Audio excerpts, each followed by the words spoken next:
iOS 17 pourrait bien voir sa sortie retardée à cause de l'iPhone 15, on en parle plus en détail dans cette vidéo. Alors oui, comme vous pouvez le voir, le décor a changé, l'audio résonne encore un petit peu, c'est normal, il y a eu un petit déménagement, d'où le fait qu'il y ait eu un petit peu moins de vidéos. Et d'ailleurs, si jamais vous avez des idées de décor pour les futures vidéos, n'hésitez pas à me le dire dans les commentaires, puisque bon, c'est vrai que là ça fait un peu triste. J'ai 2-3 petites idées, comme remettre les nanoliths là sur le mur blanc, mais mis à part ça, si jamais vous avez des petits tips, je suis preneur. Bon, revenons-en à nos moutons, et donc dans cette vidéo, je vous disais, on va parler d'iOS 17, d'iPhone 15, et déjà la première chose, c'est que je ne vous ai pas fait de vidéo sur la bêta 3 d'iOS 17 car encore une fois j'étais en plein déménagement. Donc bon, c'était un petit peu compliqué, tout était un peu dispersé à droite à gauche, mais il n'y a pas spécialement eu de nouveautés majeures. On a surtout un peu plus de stabilité, même si pas mal de bugs persistent encore. Par exemple, je sais que dans les messages, eh bien j'ai ce bug d'affichage, ce qui fait qu'en fait j'ai le clavier, mais j'ai plus du tout en fait la petite boîte pour insérer mon texte. Donc du coup je suis obligé en fait de quitter l'application message, voire même totalement de la supprimer de mon centre de multitâche pour ensuite la réouvrir et retourner dans la conversation en question, puisque sinon impossible d'écrire mon message. J'ai également un petit bug avec le AirPlay, toujours dans la bêta 3 d'iOS 17. En effet, lorsque je veux mettre ma musique ou mon contenu multimédia sur mes enceintes en AirPlay,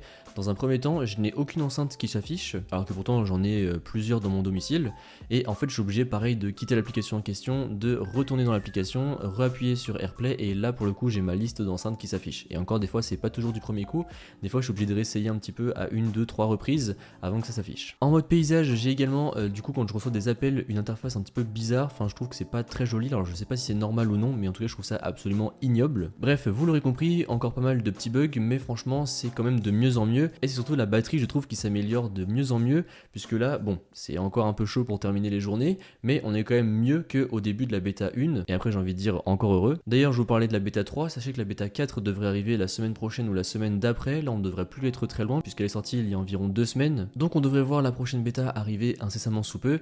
Bien évidemment, si tout le calendrier n'est pas chamboulé à cause de l'iPhone 15. En effet, alors il y a plusieurs rumeurs, les deux les plus tangibles que j'ai pu trouver, c'est que la première, apparemment Apple aurait des difficultés avec la production de l'iPhone 15, certaines pièces seraient en réalité plus compliquées à faire que prévu, et du coup ils préféraient retarder l'annonce au mois d'octobre pour pouvoir en fait tout simplement, une fois à la sortie, combiner du coup ce que j'ai trouvé avec la deuxième rumeur, éviter les ruptures de stock. Ce qui serait du coup pas illogique, puisqu'il est vrai que faire un gros événement en septembre avec les iPhones pour dire qu'au final ils ne seront disponibles que fin octobre début novembre, Apple l'a déjà fait, mais on a vu également une autre stratégie ces dernières années, faire un premier event en septembre et un second event ensuite en octobre-novembre, avec la sortie justement des nouveaux iPhones. Le premier event, donc la classique Apple on va dire en septembre, serait consacré lui aux iPads, avec la sortie de deux nouveaux iPads, l'iPad Air de 11e génération je crois si je dis pas de bêtises, et un iPad mini de 7e génération. Il devrait embarquer normalement pour l'iPad mini les puces M, alors je ne sais pas encore lesquelles puisque l'iPad mini étant moins cher, on devrait logiquement pas avoir de puce M2 comme ça pourrait être le cas sur l'iPad Air, mais en tout cas on devrait avoir un processeur un peu plus puissant. Rajoutez à ça la sortie des AirPods Max de 2e génération,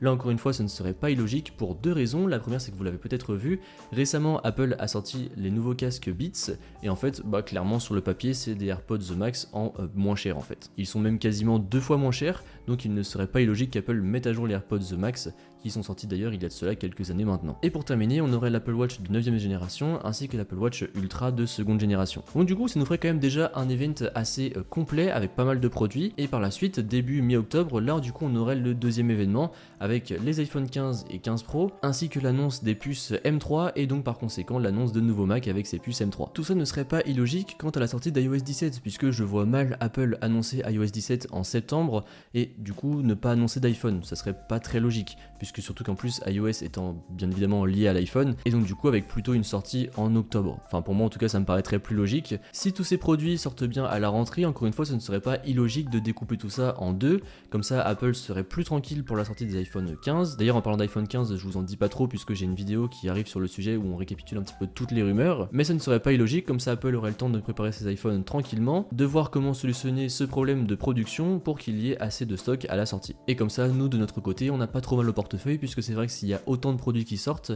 va falloir lâcher un sacré billet pour pouvoir vous les tester sur la chaîne. Non, plus sérieusement, je pense que d'ici 3 semaines, un mois, on devrait déjà y voir plus clair, puisqu'on le sait, les cartons d'invitation par Apple sont lancés à la fin août, début septembre, voire à la mi-août, en fonction de quand était prévu l'événement de septembre, s'il est tout début septembre ou un peu plus tard vers le 10. Mais en tout cas, on devrait en savoir plus d'ici les semaines à venir. Bien évidemment, je vous en parlerai sur la chaîne. En tout cas, vous, n'hésitez pas à me dire dans les commentaires ce que vous en pensez, et moi je vous dis à bientôt pour une prochaine vidéo. Allez, salut!